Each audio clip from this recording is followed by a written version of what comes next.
په پیل کې تورن نیک محمد جرات د کندهار، عطاالله افغان د هلمند، عطا محمد حق بیان د زابل، امیر محمد بارکزی د روزګان ولایتونو او ډاکټرې عزیزې د لوی کندهار د خلکو په استازیتوب خبرې وکړې او جمهور رئیس او د افغانستان خلکو ته یې د سولې مشورتي لوی جرګې د بریالي ترسره کېدو مبارکي ورکړه. دوی په لوی کندهار کې د امنیت د تامین ترڅنګ د بندونو، سړکونو او پلونو د جوړولو او د میرویس نیکه کلا د عملی کار د پیلولو دویمې درجې ته د زابل ولایت د ارتقا په زابل ولایت کې د سوري ولسوالۍ او د دې ولایت د ګمرک د ایجاد په دولتي ادارو کې د ځوانانو قدرونو د جذبولو په لوی کندهار کې د ښوونځیو په ځانګړي ډول د ښځینه ښوونځیو د ودانیو د جوړولو او هلمند ولایت ته د ښوونکو د 3000 بستونو د ورکړې او کرهنې په برخه کې خپلې غوښتنې او وړاندیزونه له جمهور رئیس سره شریک کړل.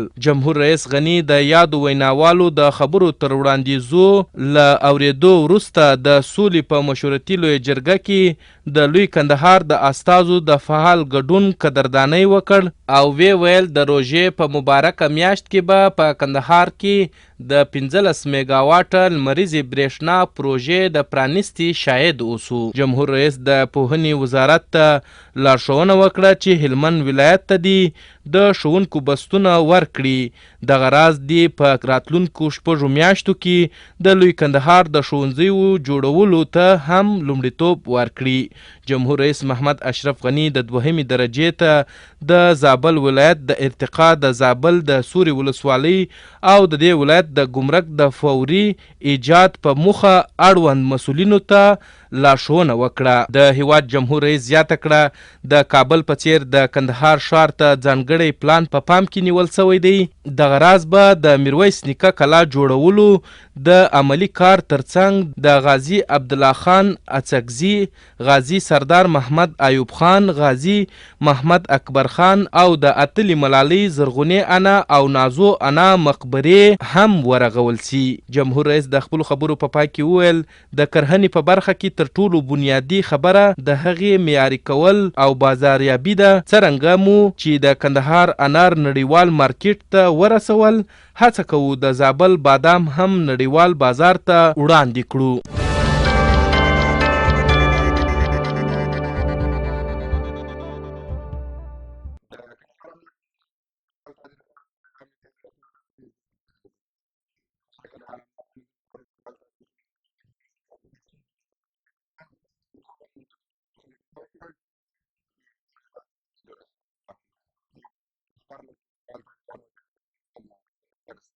وسلوالو طالبانو پرون ماښام د تختپل او سپین بولدک ولسوالیو ترمنځ پر یو شمېر امنیتي پوستو باندې بریدونه وکړه، خو د بریدونو څخه وړاندې امنیتي ځواکونو معلومات درلودل او د جګړې لپاره یې بشپړ چمتووالی نیولی و.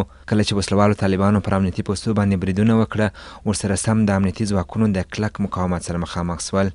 د کندهار امنیه قومندان تورن جنرال تادین خان د یادو پوستو څخه د لیدنې پر مهال وویل چې سرتیرو د وسلوالو طالبانو سره سخته جګړه کړې چې پر مهال یې 14 وسلوال طالبان وژل سوي او 9 نور ژوبل سوي دي.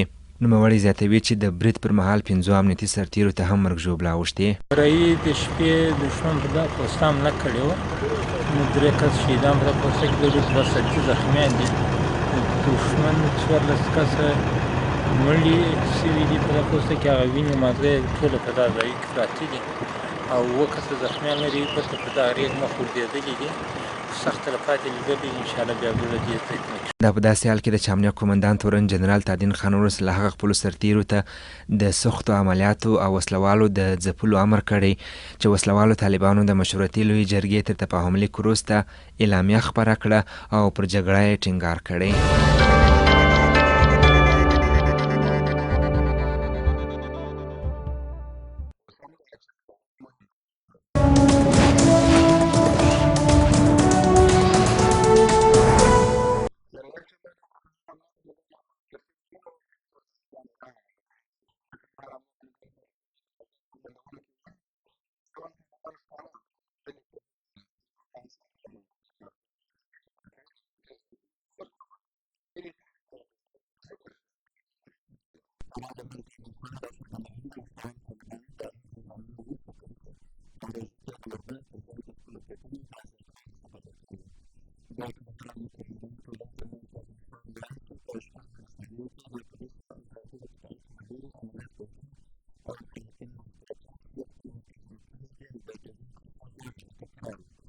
عملیات زموږ د شپږ ولسوالۍ کې اوس هم جریان لري. زموږ کتې پسې وتلي دي، شاولي کوټ کې، میانشین کې او میوند کې، معروف ارغستان او شراوک د بولدک مابین.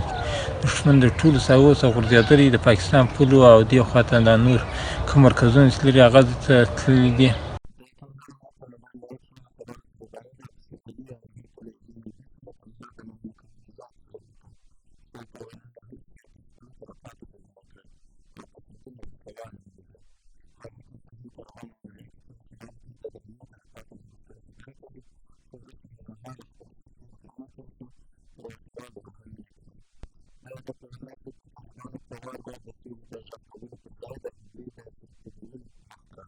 موږ ټولو کتو ته او ټولو ځواکو ته ده چې پر هر ځای کې په دوی پسې لاس ورشي، رحم دې نه پر کوي. نور د دوی د منځه وړي، دوی د بل غلامان دي او دوی ته د دوی سره حوصله نه ده پکار. موږ د دوی سره ډېر ګذشت وکړي. مردوی په سپرلي کې ډېر یو دغسې پلان یې درلود چې په کندهار کې وحشت خپور کړي. مګر وحشت پر دوی باندې جوړ شو.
رښتیا هم هغه فرهنګ او هغه ادب او په اصطلاح که د غذا په حساب خبرې وکړو او که د لباس په حساب وکړو او که د ژبې په حساب وکړو، هغه ځانګړنې چې زمونږ په ټولنه کې موجودې وي دا په ډېرو ټولنو کې وجود نه لري. د دې په څنګ کې چې موږ د خپلو ګرانو ځوانانو او محصلانو د ذهني ودې لپاره کوم تلاشونه کړي دي، زموږ همیشنۍ هڅه دا وه چې د ځوانو مبتکرو محصلانو ځانګړي فعالیتونه هم باید منعکس شي.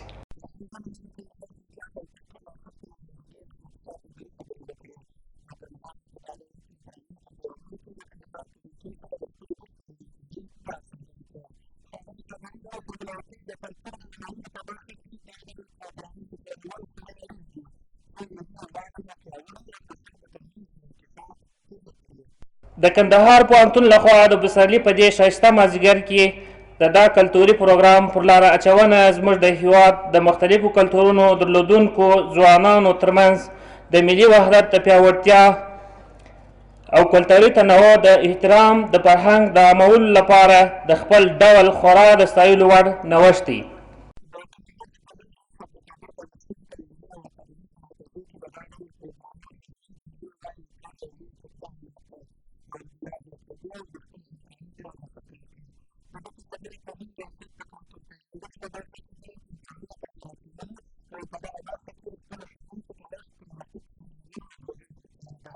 د پوهنې په نصاب کې د کلتوري مسایلو په تشریح او توضیح د استادانو د مکلفیت تر بریده ټول هغه مسایل چې په کلتوري ارزښتونو پورې اړه لري د معرف په نصاب کې شامل پروګرامونه دي او دا همروزه موږ خپلو شاګردانو ته تر هر فرد پورې د یو چاپټر یا کتاب په شکل باندې دا ورته وایو او د دې کلتوري ارزښتونو په اړه باندې معلومات ورکوو.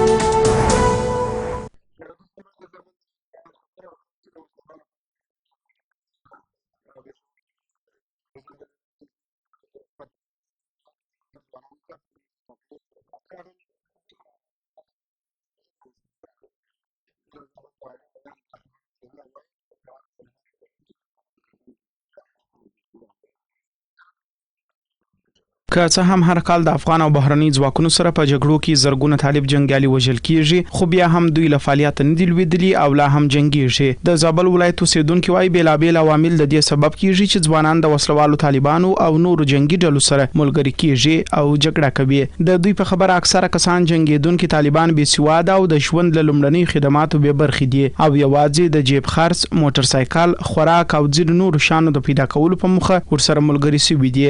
دغه زابلي ځوانان او مشران وايي په دولتي ادارو کې بې قانوني او ځورونه هم د دې سبب شوي چې یو شمېر خلک له حکومته زړه توري سي. خو ډېر تعداد پلرونه په دې باندې خوښ نه دي چې اولادونه یې ولاړ شي، ټول نه دي خوښ چې اولادونه یې ولاړ شي، نو مخالفینو سره یوځای شي. ځوانان دي بس موسیقال شوق اخیستی پر موسیقال باندې بچي د دې لپاره یو تعداد هغه خلک دي چې هغه دلته په حکومت کې په بعضو ادارو کې د نااهلو چارواکو له لاسه چې بې ځایه تکلیف، بې ځایه ځور، بې ځایه تهدید، هغه خلک یې دې ته مجبور کړي دي چې هغه ولاړ شي د مخالفینو سره یوځای شي. د مخالفینو بریک ځکه لوګیږي چې ځوانانو ته د لې د کار زمینه نه برابره او ځوانانو ته د تعلیم زمینه نه برابره او ځوانانو ته همه آګاهي نه ورکړل شوې. ځوانانو ته باید داسې ورکشاپونه یا سیمینارونه ونیول شي. یو کار وجود نه لري، بل موږ پوهنه نه لرو. دغه ځوانان د ټوپک د اخیستلو لپاره ډېر شوقي دي. په نظامي لحاظ باندې ځوان ډېر ښه جنګ کوي. هغه وخت د خبرې په دې کې مرمۍ ولګېدله، ما څه وکړل، ولې دا کار وکړل. نو ځوانان د بېکارۍ په وجه باندې د حکومت ته نه توجه په وجه باندې دوی د د زابل د والي ویاند ګل اسلام سیال هم وایي چې د وسلوالو په لیکو کې جنگیدونکي اکثره کسان بې سواده او د کم عمر خوندان دي او د طالبانو مشران له همدې کسانو ښه کار اخیستلی سي. هغه وویل یو شمېر لوستي کسان هم شته چې د وسلوالو ډلو سره د تبلیغاتو په برخه کې کار کوي او یا هغوی ورباندې د کومندان او ولسوال نوم ایښی وي ترڅو جګړې ته تشویق کړي. سیال وایي د هغو جنګیالیو لپاره چې د سولې د پروسې سره یوځای کیږي، حکومت د کارموندنې، زده کړې او اقتصادي ملاتړ بیلابیل پروګرامونه لري ترڅو د هغوی ژوند ورباندې جوړ سي. ولایت مقام ته په رسېدلو اطلاعاتو کې داسې ښکارېږي چې د طالبانو په لیک کې شته دی خو ډېر کم اندازه دي، ځکه هغوی زیات فوکس او یا زیات کوشش دا کوي چې بې سواده خلک ځان سره کړي. هغوی دا ده چې زرې کانې کولی شي، بل کوشش کوي چې عمرونه د 18 تر 30 او دغه عمرونه کم دغه وخت کې دوی ذهنونه اړولی شي. خو البته تعداد ډېر کم دی د خلکو، خصوصا دغه خلک چې بیا ورسره تعلیم یافته د تبلیغاتو په برخه کې دوی نه زیاته استفاده کوي په دې برخه کې، او یا ورته داسې وظیفې پیشنهادوي یا تش په نوم چې تاسې ولسوال کوو، کومندان کوو. هغوی دپاره دولت خپل پروګرامونه لري، هم د تعلیم په بخش کې او همدارنګه د کار په بخش کې دوی ته کارونه ورکول کېږي، حرفې ورته زده کېږي. هغه د دوی اصول پروسې د لارې معرفي کېږي او هغوی ورته خپلې برنامې لري او د هغې برنامو په اساس باندې دوی یا تعلیمي بخش ته او یا هم د حرفو او د زده کړې بخش ته کېږي او ماهانه یو څه امتیازات. د زابل اوسیدونکي دغه راز پر وسلوالو طالبانو او نورو جنگیدونکو ډلو باندې غږ کوي چې د دې روژې میاشتې د عزت په سبب دي نور له جګړې لاس واخلي او د سولې د پروسې سره دي یو ځای سي.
یو سل او درویشت د ملاریا د سلیم شکل پیښې موږ درلودلې د تیر کال او 14 د ملاریا د وخیم شکل یا خبیث شکل یا فلسفاروم ملاریا ډولونه مو درلودل او د لشمانیا 4 حشوي پیښې موږ درلودلې او بلې جلدي یا کالدانه چې موږ په عام شکل کالدانه ورته وایي دا مو 2228 پیښې درلودل. کندهار د ملاریا په کنټرول او له منځه وړلو کې د پام وړ پرمختګ درلودلی.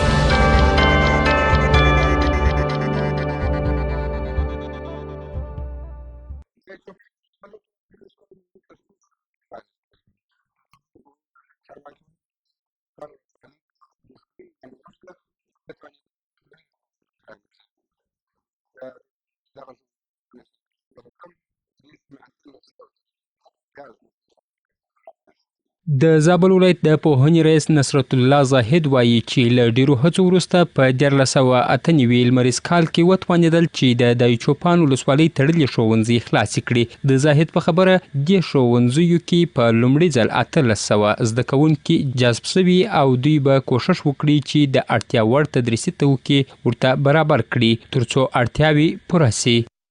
په مجموع کې د دایچوپان ولسوالۍ کې موږ شپږ بابه مکاتب چې له وخته په رسمي سیستم کې له موږ سره ثبت او کوډ لري.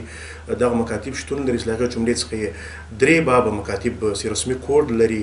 هغه د مرکزي لیسه تناچوی او مارې مکتب ده.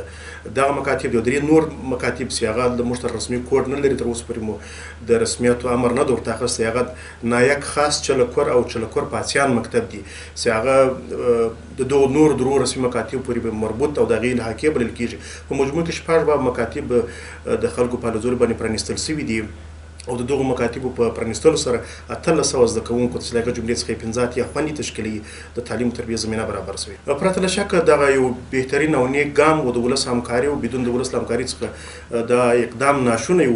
په ورته وخت کې د زابل ولایت د دایچوپان ولسوالۍ قومي مشرانو د پوهنې ریاست د دې کار څخه خوښي وښوده او وایي چې دوی به د پوهنې له روان بهیر سره همکاري او ملاتړ وکړي. دوی د طالبانو د دریځ څخه هم خوښي څرګنده کړه چې تر کنټرول لاندې سیمو کې یې ښوونځیو ته د فعالیت اجازه ورکړه. پوهنې د ریاست دا ګام ډېر ښه ګام دی چې موږ د دایچوپان ولسوالۍ له کلونو راهیسې تقریبا 40 کال راهیسې بې مکتبه بې تحصیله پاتې وه. ځوانان مو بې تحصیله ولاړ شول. بې تحصیله سږ کال خوشبختانه د خلکو په غوښتنه باندې ځینې مکتبونه شروع شول چې د شمول یې وشوی. زه خو کورودانۍ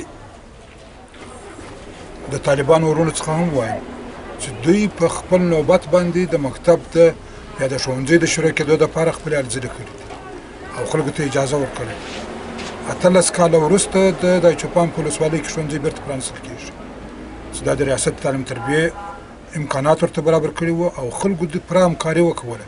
د خلکو او د ښوونې او روزنې د ریاست په همکاري باندې دا مکتبونه فعال شو. د معلوماتو له مخې اوس مهال زابل کې داسې ولسوالي نشته چې هلته د ښوونځي نه وي فعاله. دا مهال زابل کې 195 ښوونځي فعاله دي چې د 85,000 په شاوخوا کې پکښې زده کوونکي زده کړې کوي.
الله جل جلاله د دربار څخه تاسو ته بالخصوص کاني صاحب ته وزونه غواړم چې په دا فرض روژه کې زموږ د خوار او غریب ولس لاسنیوی وکړي.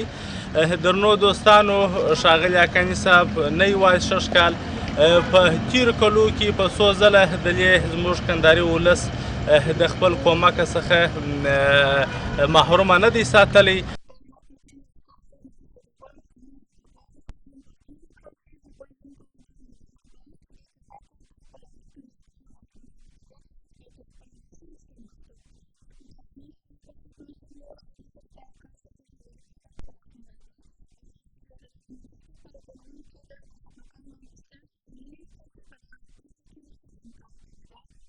نو زما دوستانو، د امت د خیریه ټولنه د 19 کال څخه مسلسل د کندهار او د افغانستان د غریبو هیوادوالو لپاره خوراکي مواد وخت په وخت راوړي او زه د محترم جناب معاون صاحب عبدالحنان صاحب ډېر کورودانی وایم چې هغه موږ ته خپل قیمتي وخت راکړي او زموږ په دا پروګرام کې برخه واخیسته.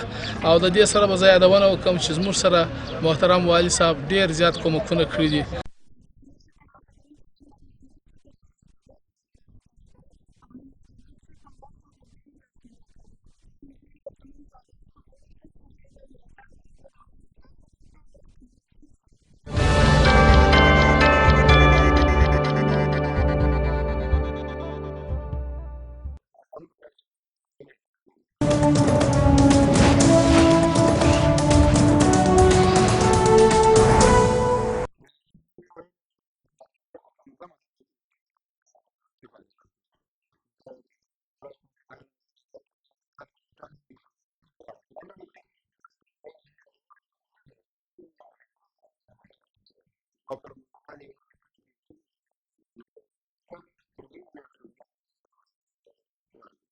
وروسته له هغه چې د هوایي ځواک په تجهیزاتو کې بلک هاک چورلکې شامله سوي دي، ورسره سم یې د داخلي او خارجي ښوونکو له لوري د پیلوټانو د روزلو لړۍ هم چټکه سوې ده چې د پنجشنبې په ورځ یې 5مه دوره فارغین چې 11 تنه پیلوټان او 15 تنه نښه ویشتونکي وه تر 3 میاشتو زده کړو وروسته فارغ سول. په فراغت غونډه کې د هیواد د هوایي ځواک عمومي قومندان تورن جنرال عبدالفهیم رامین، د کندهار د هوایي لیوا قومندان تورن جنرال عبدالرازق شیرزي، د هوایي ځواک خارجي مشاورینو جنرال کیری او جنرال میډیسن او ګڼ شمېر داخلي او خارجي ښوونکو او پیلوټانو برخه اخیستې وه. د فراغت غونډې په پیل کې د کندهار د هوایي لیوا قومندان تورن جنرال عبدالرازق شیرزي وویل، د هوایي ځواک په پیاوړتیا کې موږ د خپلو بین المللي همکارانو په مرسته هره ورځ د پرمختګ په لور روان یو او لرې نه ده چې ډېر ژر به یو پیاوړی هوایي ځواک ولرو.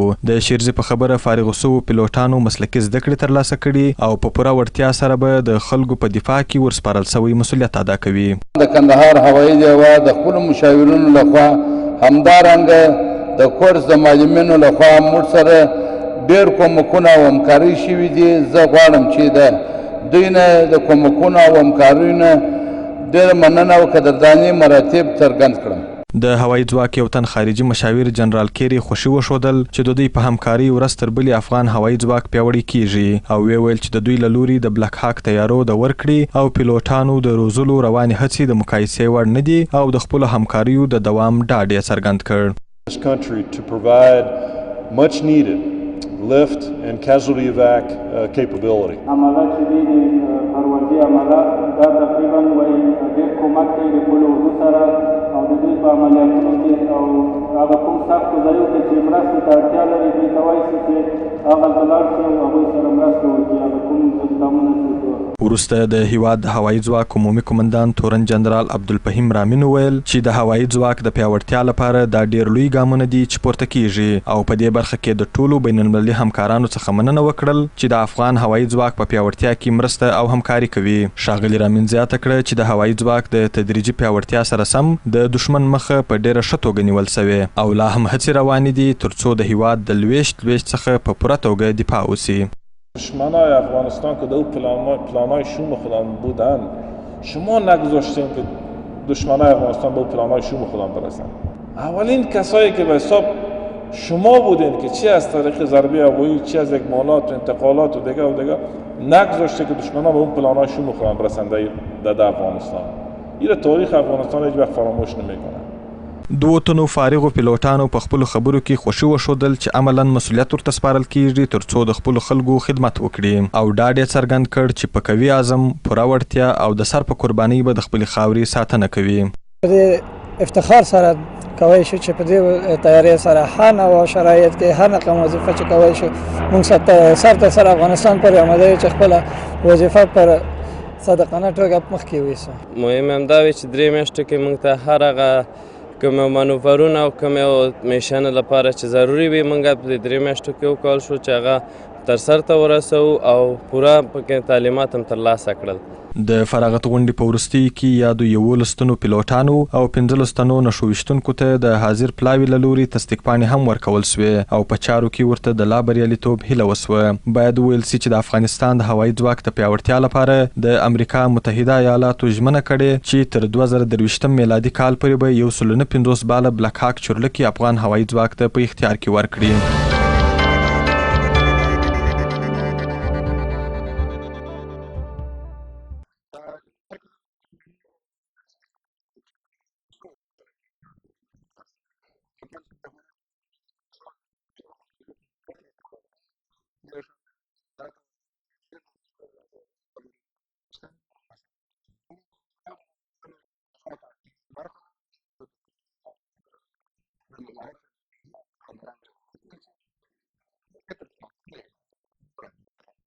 د روژې مبارکې میاشتې په راتلو په کندهار ښار کې د نورو کلونو په څیر دوکاندارانو د خوراکي توکو په بیه کې لوړوالی راوستلی دی چې ډیر غریب او بېوزله هیوادوال یې د رانیولو توان نه لري.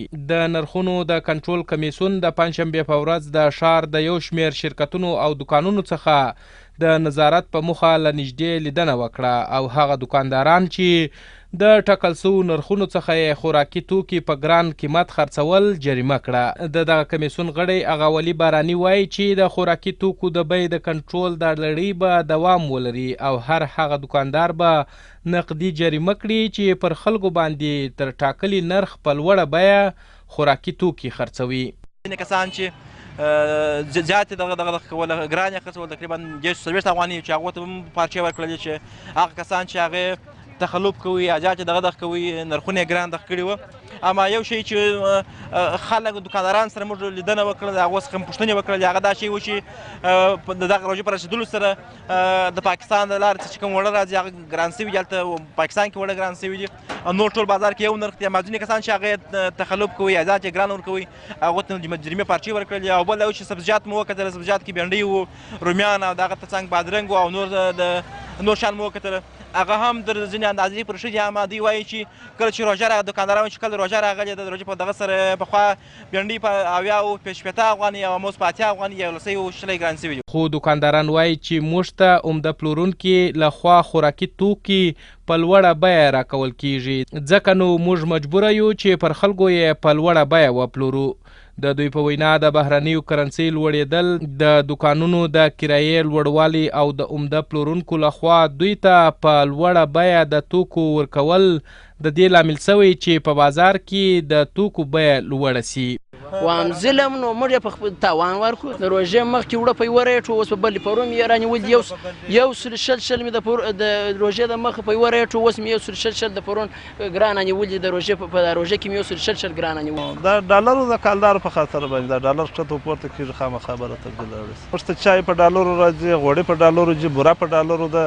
ګټه پر کې یا 15 افغانۍ یا 2 افغانۍ ګټه، اما ته 60 افغانۍ ګټه کوي ولې؟ شاید و کور پسې مرزي نو کور پسې مرزي په خلکو باندې دا روژه هم د ګوره خلک په روژه کې نرخونه ارزانه کوي او څه ګرانه وي ولې؟ موږ اگر دوکانونه کتل زیات نرخونه یو رقم یم اسان نرخ د 60 افغانۍ ګران دی ولې؟ دا په داسې حال کې ده چې د نړۍ په نورو هیوادونو کې د مقدسو ورځو په راتلو د خوراکي او غیر خوراکي توکو بیې نیمایي ټیټیږي، خو په افغانستان کې د روژې مبارکې میاشتې په راتګ نرخونه 2 برابره زیاتیږي چې دیني عالمان د سوداګرو دا کړنه د اسلام، بشر او اخلاقي ارزښتونو خلاف بولي.